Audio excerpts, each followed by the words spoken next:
How to teach your horse to lower their head so that you can get the halter on and off easily. That's what I'm going to talk about in today's video. This is a perfect exercise to work on when it's too bad outside, when the weather is too bad for you to ride. And Pippa is here to help me, so stick around.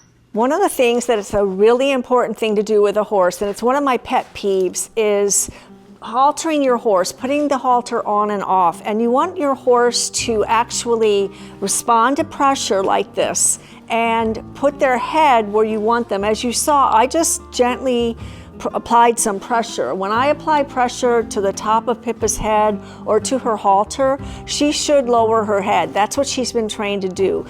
Is she 100%? Of course not. No horse is. They're living breathing beings. You want your horse to respond to pressure or to a verbal cue. One of the things that she's been trained to respond to, and I sometimes combine the two things together, a little pressure and this vocal sound, is a clicking noise.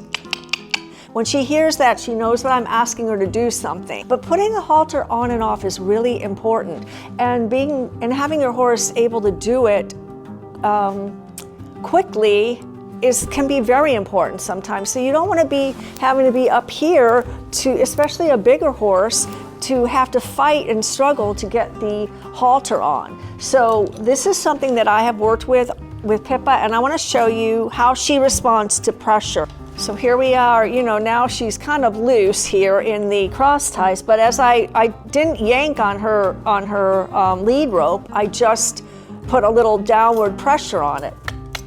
And she should respond to that. So, good girl, good girl. And she's interested in what's going on, but that's how she should be responding. So when I take her halter on and off, I want her to be lowering her head for me. Now it's going to be easier for me to get it on and off. I mean, I'm not super tall, but even if I have to reach all the way up, I can do that, but it's best if I don't have to. So the side of the halter here, it clips to her ring here, and when this is off, it's loose enough for me just to put it on and off.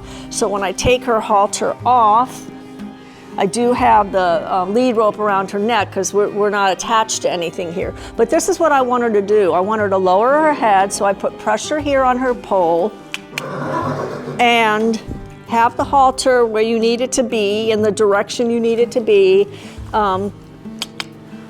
Put some pressure on her head and she lowers her head. So this is excellent. Now if I'm going to put her halter on, she's down here and she's ready. Stick it on over her ears, and then if I need to pull her head down to clasp it, I can do that. So that's exactly what you want. The lead rope here attached to the bottom of the halter so that it's ready for me to lead her off, and she's listening to me. And this is something that over time and working with your horse, it becomes a habit, and this is preferable to horses that will never lower their head. Maybe sometimes they've had a bad experience or something has happened, but it's going to take extra time to work with them. Maybe their ears are super sensitive. Her ears used to be to where I couldn't even touch them like this. So you can work with your horse and over time improve these things. I came back to do another filming session on a colder day to show you a little bit more how to start with a horse that's never done this before, and also the importance of releasing the pressure when they do move their heads down in the direction you want. You release the pressure and praise them, and this helps them to learn that they're doing the right thing. So when you go into their stall, you might just have the lead rope, and then I try to stand, but since she knows she knows the exercise, she's going to lower her head. Good girl, good girl. I release the pressure. She's right down there, and I just pull the halter up over her ears. And then you can fasten it so that you have it on more tightly, but it's still pretty loose. Halters are really not tight, but just want to fit the horse so that you can lead them. And they should be used to this pressure. And they should go in the direction that you need them to go in, which of course the lead rope and the halter itself is helping to reinforce. But as far as getting them to lower their heads for you to put the halter on and off, this is the kind of work you want to just do this over and over. And praise them when they get to the position you want them in, and that way they know you've released the pressure, but you've also praised. Good girl. Good girl. Good girl.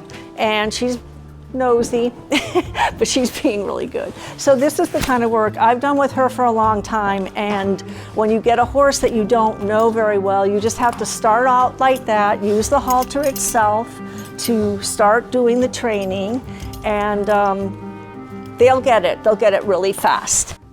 After our first filming session, I took Pippa outside and let her get a little grass grazing treat. The pastures are really bare right now because we're in the middle of winter, so she really enjoyed getting the treat and being around her cute barn kitty friend.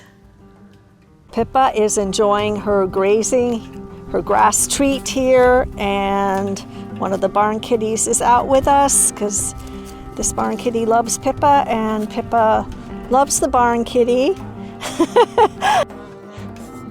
Pippa enjoyed her treat, her grass treat, and she did a good job helping me to show putting the halter on and off of her. But both Pippa and I look forward to seeing you in the next video.